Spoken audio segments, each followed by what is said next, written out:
Tales Island. তবে আমি চাই গো, তবে চাই ভোরের বেলা শূন্য করে ডাকবি যখন খোকা বলে, বলবো আমি নাই সে খোকা নাই। মা গো যাই, হাওয়ার সঙ্গে হাওয়া হয়ে যাব মা তোর বুকে বয়ে, ধরতে আমায় পারবি নে তো হাতে, জলের মধ্যে হব মা ঢেউ, জানতে আমায় পারবে না কেউ।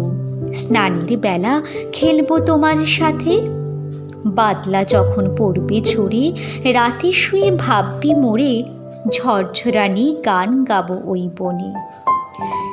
জানলা দিয়ে মেঘের থেকে চমক মেরে যাবো দেখে, আমার হাসি পড়বে কি তোর মনে? খোকার লাগে তুমি মাগো অনেক রাতে যদি জাগো, তারা হয়ে বলবো তোমায় ঘুমো।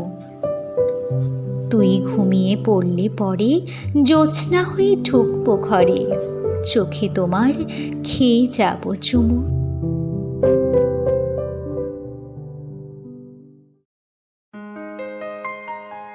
আজ 25শে বৈশাখ, আমাদের প্রাণের ঠাকুর রবি ঠাকুরের জন্মবার্ষিকী। রবীন্দ্রনাথ ঠাকুরের ছোট গল্পগুলোর প্রত্যেকটা গল্পই কালজয়ী। ছোট্ট ছোট্ট একটা গল্প, যেখানে গল্প শেষ হয়ে যায় কিন্তু মনের ভেতর রয়ে যায় একটা অনুভূতি, ঠিক যেন শেষ হয়েও হইল না শেষ। আজকের এই বিশেষ দিনে রবীন্দ্রনাথ ঠাকুরের প্রতি শ্রদ্ধাঞ্জলি স্বরূপ রাইজ টু ফেম টেলস আইল্যান্ডের বিশেষ নিবেদন, তাঁর লেখা গল্প ছুটি।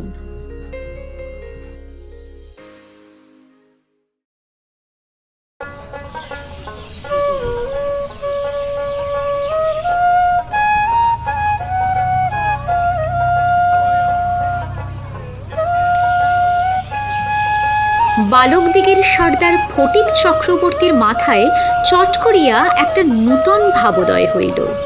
নদীর ধারে একটা প্রকাণ্ড শালকাষ্ঠ মাস্তুলে রূপান্তরিত হইবার প্রতীক্ষায় পড়িয়াছিল। স্থির হইল সেটা সকলে মিলিয়া গড়াইয়া লইয়া যাবে।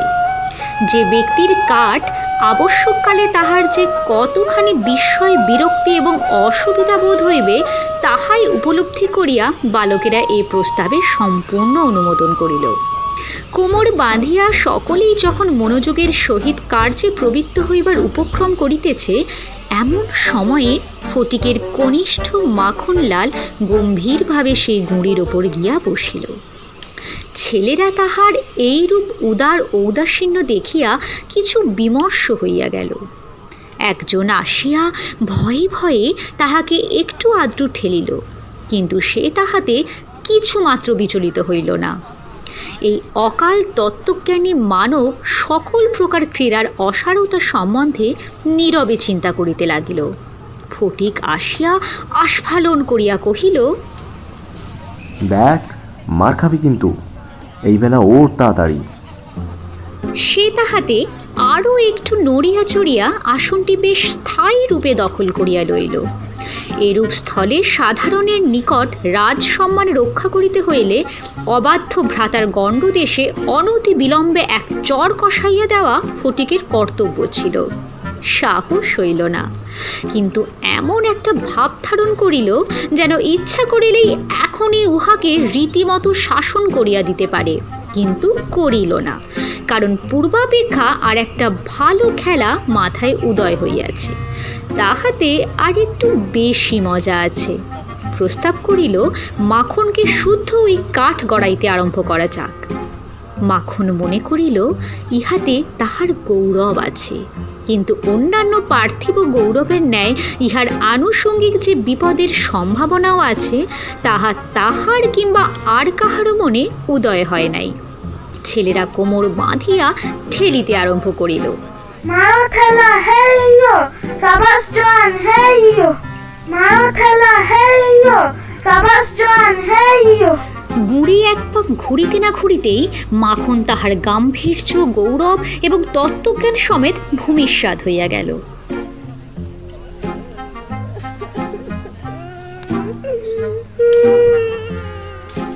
খেলার আরম্ভেই এইরূপ আশাতীত ফললাভ করিয়া অন্যান্য বালকেরা বিশেষ হৃষ্ট হইয়া উঠল, কিন্তু ফটিক কিছু শশব ব্যস্ত হইল। মাখন তৎক্ষণাৎ ভূমিশয্যা ছাড়িয়া ফটিকের ওপরে গিয়া পড়িল, একেবারে অন্ধভাবে মারিতে লাগিল। তাহার নাকে মুখে আঁচড় কাটিয়া কাঁদিতে কাঁদিতে গৃহাভিমুখে গমন করিল।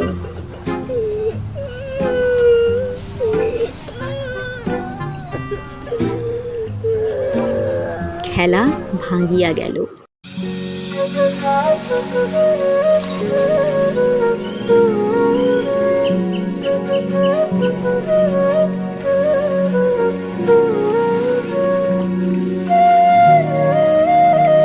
ফটিক গোটা কত কাশ উৎপাদন করিয়া লইয়া একটা অর্ধ নিমগ্ন নৌকার গোলইয়ের উপরে চড়িয়া বসিয়া চুপচাপ করিয়া কাশের গোড়া চিবাইতে লাগিল। এমন সময় একটা বিদেশি নৌকা ঘাটে আসিয়া লাগিল। একটি অর্ধবয়সী ভদ্রলোক কাঁচা গোঁফ এবং পাকা চুল লইয়া বাহির হইয়া আসিলেন। বালককে জিজ্ঞাসা করিলেন, এই খোকা, বলি চক্রবর্তীদের বাড়িটা কোন দিকে রে? বালক ডাঁটা চিবাইতে চিবাইতে কহিল, ওই তো ওইদিকে। কিন্তু কোন দিকে যে নির্দেশ করিল কাহারও বুঝিবার সাধ্য রহিল না। ভদ্রলোকটি আবার জিজ্ঞাসা করিলেন। সে বলিল, অত জানি নে। বলিয়া পূর্ববৎ তৃণমূল হইতে রসগ্রহণে প্রবৃত্ত হইল। বাবুটি তখন অন্য লোকের সাহায্য অবলম্বন করিয়া চক্রবর্তীদের গৃহের সন্ধানে চলিলেন। অবিলম্বে বাঘা বাগদি আসিয়া কহিল, ফটিক দাদা, ও ফটিক দাদা, মা ডাকছে গো। ফটিক কহিল, আরে যাব না এখন, যা তো। বাঘা তাহাকে বলপূর্বক আড়কোলা করিয়া তুলিয়া লইয়া গেল। ফটিক নিষ্ফল আক্রোশে হাত পা ছুঁড়িতে লাগিল।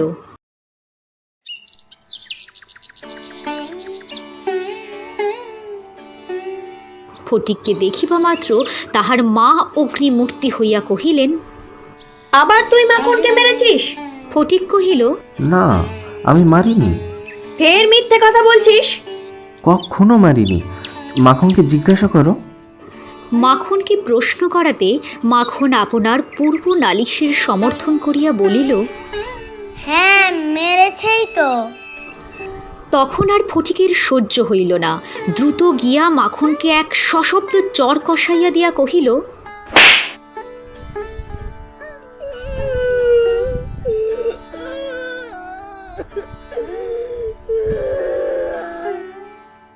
তবে রে, ফের মিথ্যে কথা। মা মাখনের পক্ষ লইয়া ফটিককে সবেগে নাড়া দিয়া তাহার পৃষ্ঠে দুটা তিনটা প্রবল চপেটাঘাত করিলেন। ফটিক মাকে ঠেলিয়া দিল। মা চিৎকার করিয়া কহিলেন, তুই আমার গায়ে হাত তুলিস? এমন সময়ে সেই কাঁচা পাকা বাবুটি ঘরে ঢুকিয়া বলিলেন, আরে বাপ রে বাপ, তা কি হচ্ছে কি তোমাদের? ফটিকের মা বিস্ময়ে আনন্দে অভিভূত হইয়া কহিলেন, ওমাই যে দাদা, তুমি কবে এলে? বলিয়া গড় করিয়া প্রণাম করিলেন।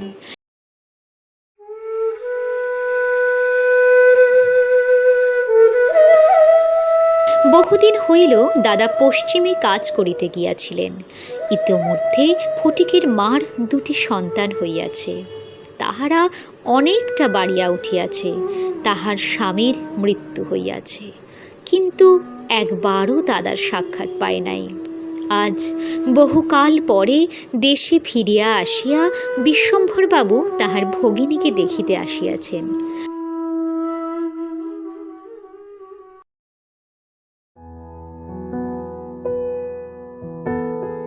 কিছুদিন খুব সমারোহে গেল।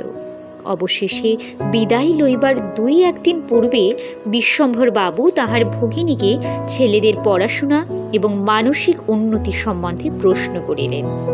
উত্তরে ফটিকের অবাধ্য উচ্ছৃঙ্খলতা, পাঠে অমনোযোগ এবং মাখনের সশান্ত সুশীলতা ও বিদ্যানুরাগের বিবরণ শুনিলেন। তাহার ভগিনী কহিলেন, ফটিক আমার হাড় জ্বালাতন করিয়াছে। শুনিয়া বিশ্বম্ভর প্রস্তাব করিলেন, তিনি ফটিককে কলিকাতায় লইয়া গিয়া নিজের কাছে রাখিয়া শিক্ষা দিবেন।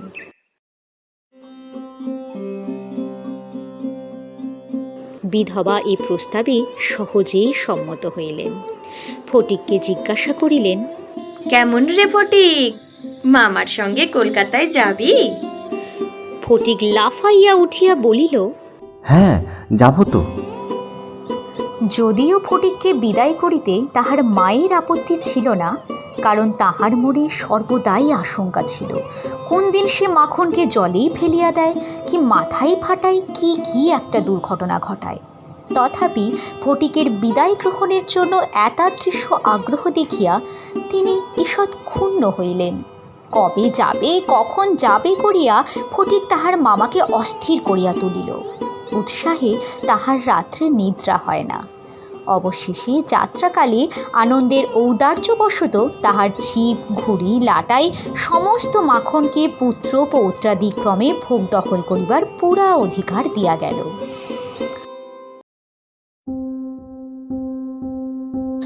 কলিকাতায় মামার বাড়ি পৌঁছিয়া প্রথমত মামির সঙ্গে আলাপ হইল। মামি এই অনাবশ্যক পরিবার বৃদ্ধিতে মনে মনে যে বিশেষ সন্তুষ্ট হইয়াছিলেন তাহা বলিতে পারি না। তাহার নিজের 3টে ছেলে লইয়া তিনি নিজের নিয়মেই ঘরকন্যা পাতিয়া বসিয়া আছেন। ইহার মধ্যে সহসা একটি 13 বৎসরের অপরিচিত অশিক্ষিত পাড়াগাঁয়ে ছেলে ছাড়িয়া দিলে কিরূপ একটা বিপ্লবের সম্ভাবনা উপস্থিত হয়। বিশ্বম্ভরের এত বয়স হইল, তবু কিছুমাত্র যদি জ্ঞানকাণ্ড আছে। বিশেষত 13-14 বৎসরের ছেলের মতো পৃথিবীতে এমন বালাই আর নাই। শোভাও নাই, কোনো কাজেও লাগে না, স্নেহ উদ্রেক করে না, তাহার সঙ্গসুখও বিশেষ প্রার্থনীয় নহে। তাহার মুখে আধো আধো কথাও ন্যাকামি, পাকা কথাও জ্যাঠামি, এবং কথা মাত্রই প্রগল্ভতা। হঠাৎ কাপড় চোপড়ের পরিমাণ রক্ষা না করিয়া বেমানান রূপে বাড়িয়া ওঠে। লোকে সেটা তাহার একটা কুশ্রী স্পর্ধা স্বরূপ জ্ঞান করে। তাহার শৈশবের লালিত্য এবং কণ্ঠস্বরের মিষ্টতা সহসা চলিয়া যায়। লোকে সেজন্য তাহাকে মনে মনে অপরাধ না দিয়া থাকিতে পারে না। শৈশব এবং যৌবনের অনেক দোষ মাপ করা যায়, কিন্তু এই সময়ের কোনো স্বাভাবিক অনিবার্য ত্রুটিও যেন অসহ্য বোধ হয়। সেও সর্বদা মনে মনে বুঝিতে পারে পৃথিবীর কোথাও সে ঠিক খাপ খাইতেছে না। এই জন্য আপনার অস্তিত্ব সম্বন্ধে সর্বদা লজ্জিত ও ক্ষমা প্রার্থী হইয়া থাকে। অথচ এই বয়সেই স্নেহের জন্য কিঞ্চিত অতিরিক্ত কাতরতা মনে জন্মায়। এই সময়ে যদি সে কোনো সহৃদয় ব্যক্তির নিকট হইতে স্নেহ কিংবা সখ্য লাভ করিতে পারে, তবে তাহার নিকট আত্মবিকৃত হইয়া থাকে। কিন্তু তাহাকে স্নেহ করিতে কেহ সাহস করে না, কারণ সেটা সাধারণে প্রশ্রয় বলিয়া মনে করে। সুতরাং তাহার চেহারা এবং ভাবখানা অনেকটা প্রভুহীন পথের কুকুরের মতো হইয়া যায়। অতএব এমন অবস্থায় মাতৃভবন ছাড়া আর কোনো অপরিচিত স্থান বালকের পক্ষে নরক। চারিদিকের স্নেহ শূন্য বিরাগ তাকে পদে পদে কাঁটার মতো বিঁধে। এই বয়সে সাধারণত নারী জাতিকে কোনো এক শ্রেষ্ঠ স্বর্গলোকের দুর্লভ জীব বলিয়া মনে ধারণা হইতে আরম্ভ হয়। অতএব তাহাদের নিকট হইতে উপেক্ষা অত্যন্ত দুঃসহ বোধ হয়। মামির স্নেহহীন চোখে সে যে একটা দুর্গ্রহের মতো প্রতিভাত হইতেছে, এইটি ফটিকের সবচেয়ে বাজিত। মামি যদি দৈবাৎ তাহাকে কোনো একটা কাজ করিতে বলিতেন, তাহা হইলে সে মনের আনন্দে যতটা আবশ্যক তার চেয়ে বেশি কাজ করিয়া ফেলিত। অবশেষে মামি যখন তাহার উৎসাহ দমন করিয়া বলিতেন, হয়েছে হয়েছে, ঢের হয়েছে, এখন আর ওতে তোমাকে হাত দিতে হবে নি বাপু। এখন যাও, নিজের কাজে মন দাও, একটু পড়তে বসো গে। তখন তাহার মানসিক উন্নতির প্রতি মামির এতটা যত্ন বাহুল্য তাহার অত্যন্ত নিষ্ঠুর অবিচার বলিয়া মনে হইত।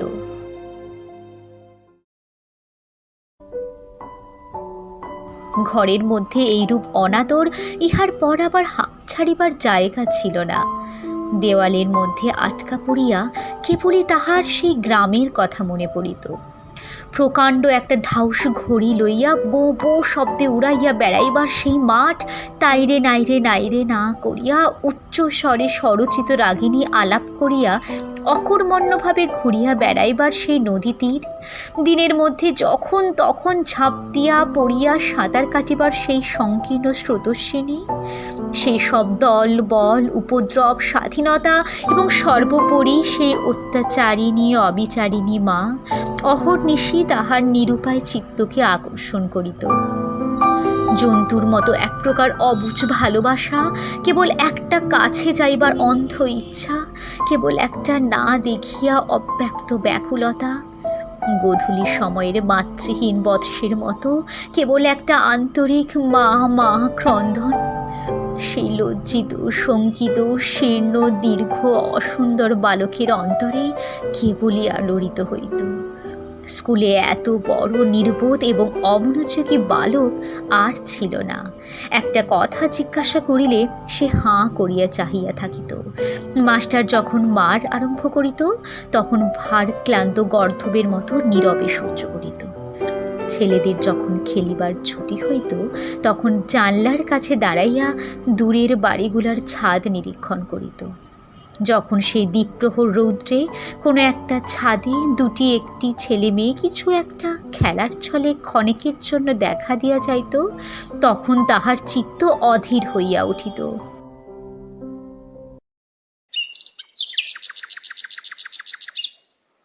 একদিন অনেক প্রতিজ্ঞা করিয়া অনেক সাহসে মামাকে জিজ্ঞাসা করিয়াছিল, মামা, মায়ের কাছে কবে যাব? মামা বলিয়াছিলেন, মার কাছে যাবি? তা স্কুলে ছুটিটা হোক, তারপর আমি নিজে গিয়ে দিয়ে আসবো তোকে। কার্তিক মাসে পূজার ছুটি, সে এখনো ঢের দেরি। একদিন ফটিক তাহার স্কুলের বই হারাইয়া ফেলিল। একে তো সহজেই পড়া তৈরি হয় না, তাহার পর বই হারাইয়া একেবারে নাচার হইয়া পড়িল। মাস্টার প্রতিদিন তাহাকে অত্যন্ত মারধর অপমান করিতে আরম্ভ করিলেন। স্কুলে তাহার এমন অবস্থা হইল যে মামাতো ভাইরা তাহার সহিত সম্বন্ধ স্বীকার করিতে লজ্জা বোধ করিত। ইহার কোনো অপমানে তাহারা অন্যান্য বালকের চেয়েও যেন বলপূর্বক বেশি করিয়া আমোদ প্রকাশ করিত।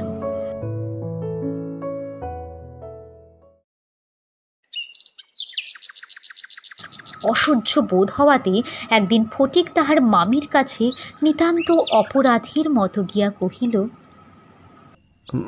মামি, বইটা হারিয়ে ফেলেছি।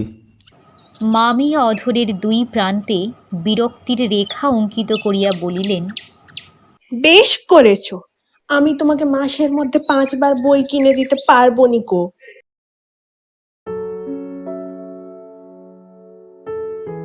ফটিক আর কিছু না বলিয়া চলিয়া আসিল। সে যে পরের পয়সা নষ্ট করিতেছে এই মনে করিয়া তাহার মায়ের ওপর অত্যন্ত অভিমান উপস্থিত হইল। নিজের হীনতা এবং দৈন্য তাহাকে মাটির সহিত মিশাইয়া ফেলিল।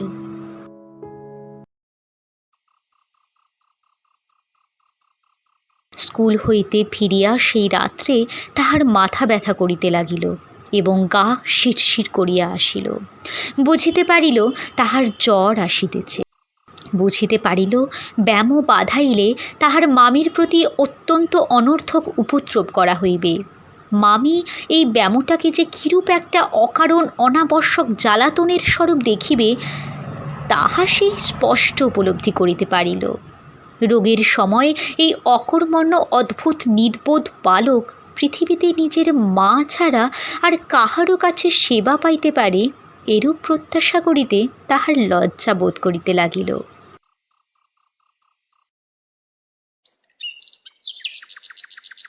পরদিন প্রাতঃকালে ফটিককে আর দেখা গেল না। চতুর্দিকে প্রতিবেশীদের ঘরে খোঁজ করিয়া তাহার কোনো সন্ধান পাওয়া গেল না।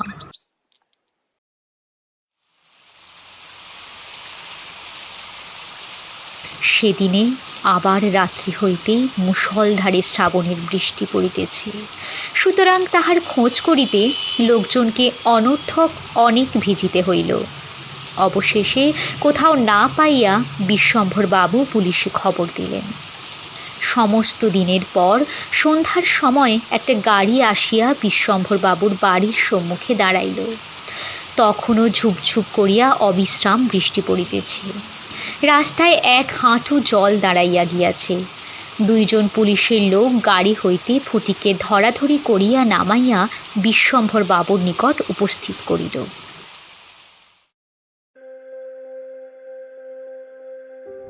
তাহার আপাদ মস্তক ভিজা, সর্বাঙ্গে কাদা, মুখ চক্ষু লোহিত বর্ণ, থরথর করিয়া কাঁপিতেছে। বিশ্বম্ভর বাবু প্রায় কোলে করিয়া তাহাকে অন্তঃপুরে লইয়া গেলেন। বামি তাহাকে দেখিয়াই বলিয়া উঠিলেন, কেন বাপু, পরের ছেলে নিয়ে কেন এই কর্মভোগ? ওকে বাড়ি পাঠাও, পাঠাও বলছি। বাস্তবিক সমস্ত দিন দুশ্চিন্তায় তাহার ভালোরূপ আহারাদি হয় নাই, এবং নিজের ছেলেদের সহিত না হোক অনেক খিটমিট করিয়াছেন। ফটিক কাঁদিয়া উঠিল। আমি তো মায়ের কাছেই যাচ্ছিলাম, আমাকে ফিরিয়ে এনেছে ওরা।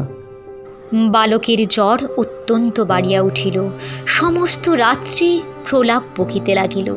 বিশ্বম্ভর বাবু চিকিৎসক লইয়া আসিলেন।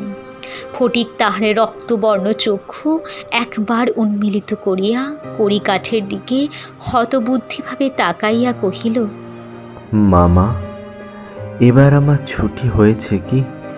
বিশ্বম্ভর বাবু রুমালে চোখ মুছিয়া সস্নেহে ফটিকের শীর্ণ তপ্ত হাতখানি হাতের ওপর তুলিয়া লইয়া তাহার কাছে আসিয়া বসিলেন। ফটিক আবার বিড়বিড় করিয়া বকিতে লাগিল, বলিল, মা, আমাকে মারিস নে মা, সত্যি বলছি, আমি কোনো দোষ করিনি মা। পরদিন দিনের বেলা কিছুক্ষণের জন্য সচেতন হইয়া ফটিক কাহার প্রত্যাশায় ফ্যাল ফ্যাল করিয়া ঘরের চারিদিকে চাহিল। নিরাশ হইয়া আবার নীরবে দেয়ালের দিকে মুখ করিয়া পাশ ফিরিয়া শুইল।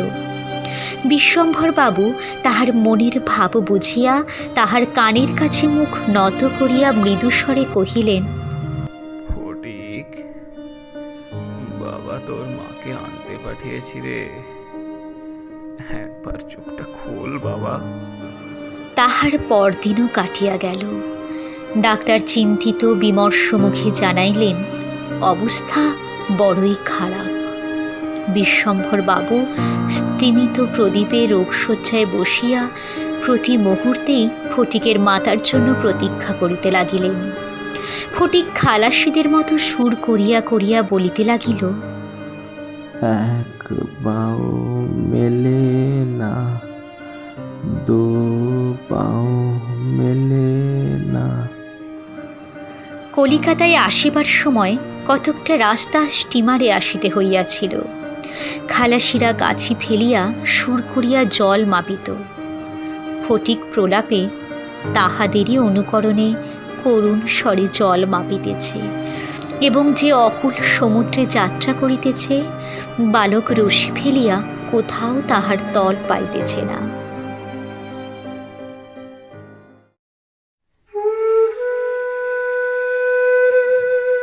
এমন সময় ফটিকের মাতা ঝড়ের মতো ঘরে প্রবেশ করিয়াই উচ্চ কলরবে শোক করিতে লাগিলেন। বিশ্বম্ভর বহু কষ্টে তাহার শোকোচ্ছ্বাস নিবৃত করিল। তিনি শয্যার উপর আছাড় খাইয়া পড়িয়া উচ্চ স্বরে ডাকিলেন, ফটিক, সোনা, মানিক আমার। ফটিক যেন অতি সহজেই তাহার উত্তর দিয়া কহিল, মা আবার ডাকিলেন, ওরে ফটিক, বাপু ধন রে।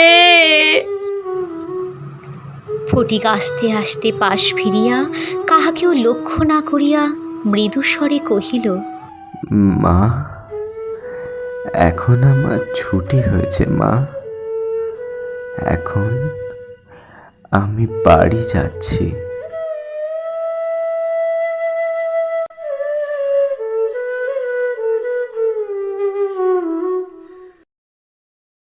আরো আঘাত সইবে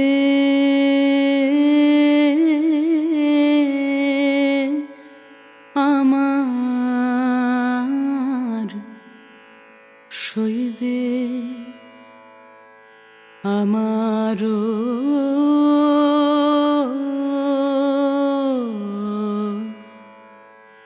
আরো আঘাত আরো কঠিন সুরে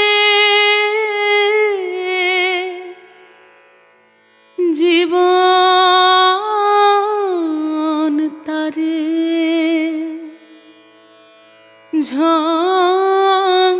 ঝংকার আরো আঘাত সইবে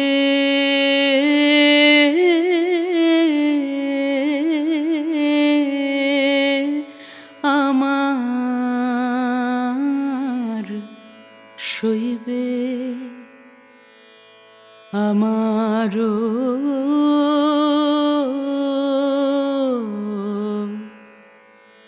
আরো আঘাত। মাঝে মাঝে মানুষগুলোর গুরুত্ব বুঝতে হলেও কিছুটা মনে হয় দূরত্ব তৈরি হওয়া ভালো। তখন বোঝা যায় আসলে সেই মানুষের গুরুত্ব আমাদের জীবনে ঠিক কতখানি। ঠিক সময়ে তা বুঝে ফেলুন আর তাদেরকে নিজের কাছে জড়িয়ে রাখুন। কি জানি কখন ছুটি হয়ে যায়। এতক্ষণ আপনারা শুনছিলেন কবিগুরু রবীন্দ্রনাথ ঠাকুরের লেখা ছোট গল্প ছুটি। গল্পে কথক এবং সূত্রধরের ভূমিকায় আমি শ্রেয়া, ফটিক ও বাঘার ভূমিকায় মৃণাল, মামার ভূমিকায় অর্ণব, মায়ের ভূমিকায় সুপর্ণা, মামির ভূমিকায় সায়নদীপা, মাখনের ভূমিকায় মোমো। পোস্টারে রয়েছে শুভজিৎ, আবহতে অর্ণব এবং এডিটিংয়ে সায়নদীপা ও রাহুল। আমাদের এই প্রচেষ্টা যদি আপনাদের ভালো লেগে থাকে তাহলে অবশ্যই গল্পটি লাইক, শেয়ার এবং আমাদের চ্যানেলটি সাবস্ক্রাইব করে দেবেন। ধন্যবাদ। সবাই ভালো থাকবেন, সুস্থ থাকবেন।